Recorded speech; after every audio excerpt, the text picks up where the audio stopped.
చేసే విధంగా దీన్ని తీసుకెళ్లి మతానికి కలపడం, దీన్ని తీసుకెళ్లి రాజకీయం చేస్తున్నాయి కొన్ని రాజకీయ పార్టీలు. ఖచ్చితంగా తెలంగాణలో ఉన్న వైశ్యులు, పద్మశాలీలు, స్వర్ణకారులు, చిన్న వ్యాపారులు అందరి రక్షణకి చట్టం వచ్చే వరకు ఈ పోరాటం కొనసాగుతుంది. తెలంగాణలో ఇప్పుడు ప్రస్తుతానికి మన పరిస్థితులు ఎట్లున్నాయంటే, ఏదైతే నిజమైతే మాట్లాడతారో వాళ్ళను నోరు కట్టే ప్రయత్నం చేస్తున్నారు. గత కొంతకాలంగా కూడా మా పుద్రాన స్కూళ్ళ మీద తిరుగుతుంది. స్కూల్లో ప్రతి స్కూల్ ఎక్కడెక్కడైతే వసతులు లేవో అక్కడ తిరిగి ప్రభుత్వానికి విన్నవిస్తాడు, వాళ్ళ తరఫున విన్నవిస్తాడు.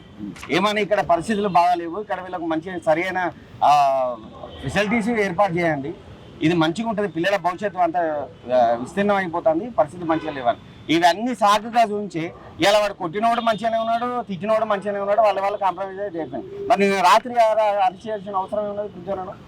దీని వెనకాల అంటే ప్రభుత్వాన్ని ప్రశ్నించినందుక, లేకపోతే ఇక అర్థం మనకి అంటే ఏదైనా లోపాలు వైఫల్యాలు ఉంటే ఎవరు మాట్లాడకూడదా తెలంగాణలో?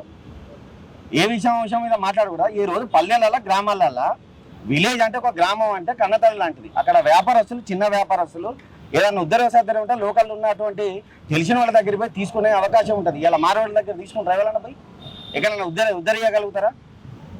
అలాంటి చిన్న వ్యాపారస్తులను అక్కడ తొక్కేస్తారు. ఇక్కడ పెద్ద పెద్ద మాళ్ళు పెట్టుకొని ఇలా ప్రతి ఒక్కరి ఇలా వ్యాపారం లేక ఇలా బట్టల వీళ్ళ వాళ్ళందరూ వస్త్రకారులు, పద్మశాలు వాళ్ళందరూ స్వర్ణకారులు కంచెలు ఆత్మహత్యలు చేసుకుంటారు. వాళ్ళ పరిస్థితి బాగాలేదు. ఇవన్నీ అన్నందుకే దాన్ని ఒక సాకుగా చూపించి ఈ డిబేట్ కూడా జరిగే డిబేట్లో కూడా గత కొన్ని రోజుల నుంచి మాట్లాడే విషయం ఏంది, మా సంస్కృతిని మీరు మా ఊళ్ళను మీరు అవమానించద్దు, మా సంస్కృతిని దెబ్బతీయద్దు, మీరు వ్యాపారాలు చేసుకోండి, మీరు ఇక్కడ వచ్చి బతకండి. చాలా మంది వచ్చి బతుకుతుండ్రు, ఇక్కడ వ్యాపారాలు చేసుకుంటుండ్రు, ఇక్కడ ఉపాధి విస్తారాల ఇతరులైన సెకండరీ తెలంగాణ వాళ్ళకు. కానీ మీరు వచ్చి ఇక్కడ అవమానపరిచి ఇక్కడ మీరు అని ఇక్కడ వ్యాపారాలు చేసుకుంటే ఇక్కడ డబ్బు తినుకుంటా మీరు ఇక్కడ వండుకుంటా మీరు మావాలంటే ఎట్లుంటుంది? తెలంగాణ వందల ఏళ్ళగా వాళ్ళు వ్యాపారం చేస్తున్నారు, ఇప్పుడు ఎందుకు ఉద్యమం స్టార్ట్ చేశారు? మరి 100 ఏళ్ళ నుంచి ఎవరు అనలే కదా, అటువంటి విషయాలు అనలే కదా. ఈ రోజున తెలంగాణ ప్రజలను అవమానం 4 కోట్ల తెలంగాణ ప్రజలను మీరు ఇట్లుంటారు, మీరు అట్లుంటారు, మీరు నువ్వే పని అవమానించదనుకో, నువ్వు అక్కడికి పో, నీ కాడ నువ్వు చేసుకో, మేస్తాను వాడికి నువ్వు వీడికి వచ్చినప్పుడు చేసుకో, వ్యాపారం నిజాయితీగా చేసుకో. ఎవరిని ఎక్కడ ఏ మార్కెట్లో అయినా కూడా ఎక్కడైనా మీరు వస్తుకోనండి, జిఎస్టీ కట్టే బిల్లు ఇస్తాను మీకు ఎవరికన్నా. పోరాటం కల్తీ వ్యాపారాల మీద కల్తీగా వాళ్ళని వెళ్ళమని మేము అనట్లేదు, అన్న కూడా ఇక్కడ అనలేదు, పృథ్వన్న కూడా అక్కడ అనలేదు.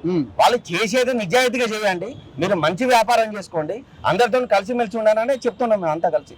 ఇవాళ ఒక అంశాన్ని పట్టుకొని దాన్ని సాగుగా చూసి రాత్రికి రాత్రి అరెస్ట్ వారెంట్ లేకుండా ఎవరినో ఒక వేరే నక్సలైట్నో లేకపోతే ఇంకెవరినో టెర్రరిస్ట్నో అరెస్ట్ చేసినట్టు చేస్తే ఇది ఎట్లా? మిమ్మల్ని కూడా అంటా ఉన్నారు, మీరు ఏదైతే పోరాటం చేస్తారో మాట్లాడుతూ ఉన్నారో వీళ్ళంతా కూడా మాట్లాడేటువంటి వాళ్ళంతా కూడా అర్బన్ నక్సలైట్ అని చెప్పేసి మాట్లాడతారు. ఎందుకంటే ఫస్ట్ మరి ఇప్పుడు రేవంత్ రెడ్డి కూడా సీఎం కాకముందు చాలా విషయాలు మాట్లాడిండు, మరి ఆయన అర్బన్ నక్సలైటేనా? అంటే ఇప్పుడు కేసీఆర్ మాట్లాడిండు అది వరకు 10 సంవత్సరాలు తెలంగాణ ఉద్యమంలో ఆయన ఎన్నో పోరాటాలలో ఆయన సందర్భంలో నక్సలైట్ కూడా అని అన్నాడు. ఆయన నక్సలైటేనా? ఎప్పుడైతే సమస్యల మీద మాట్లాడేటోళ్ళు ఎవరైతే ఉంటారో వాళ్ళు అర్బన్ నక్సలైట్ అని వాడేవాడని అనేటోడు. ఇక్కడ మేధావులు వీళ్ళందరూ చదువుకున్న వాళ్ళు వాళ్ళందరూ తెలంగాణ ఉద్యమంలో ముచ్చర్ల సత్యనారాయణ గారు ఇప్పుడు కూడా మూలరాయి పునాది ఆయన వారసుడు ఈయన. తెలియదా అందరికీ? తెలంగాణ ఉద్యమం చేసే వాళ్ళు అందరి కళాకారులు వీళ్ళందరూ తెలియదా?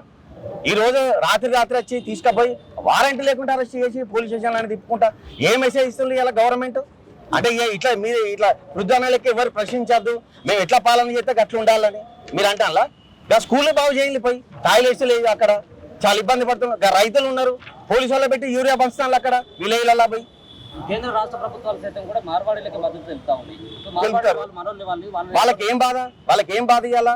తెలంగాణ ఉన్నవానికి తెలంగాణ ఉన్న వాళ్ళకి తెలంగాణ బాధ ఉంటుంది, వాళ్ళకేం బాధ ఉంటుంది చెప్పండి? వాళ్ళకి ఏం అవసరం ఉంటుంది కదా? మేము ఒకటే అంటున్నాం, మీరు ఏదైనా ఉంటే చెప్పండి, ఇట్లా కాదు ఇట్లా అని చెప్పండి, అంతేగాని అక్రమంగా అరెస్టులు చేసి తిప్పుకుంటా ఈ స్టేషన్ ఆ స్టేషన్ తిప్పుకుంటా దానికి సంజాయిషీ లేదేం లేదు, మరి ఎక్కడికి ఏందనేది ఇంటికాడ ఆగమవుతారు కదా, కుటుంబం ఉంటుంది కదా అందరికి. మీ ఇష్టమా? మీ ఇష్టం ఉన్నట్టు చేస్తారా? చెయ్యండి, ఎట్లా 7 వరకు చేస్తారో చెయ్యండి, మేము కూడా చూస్తాం ఇక.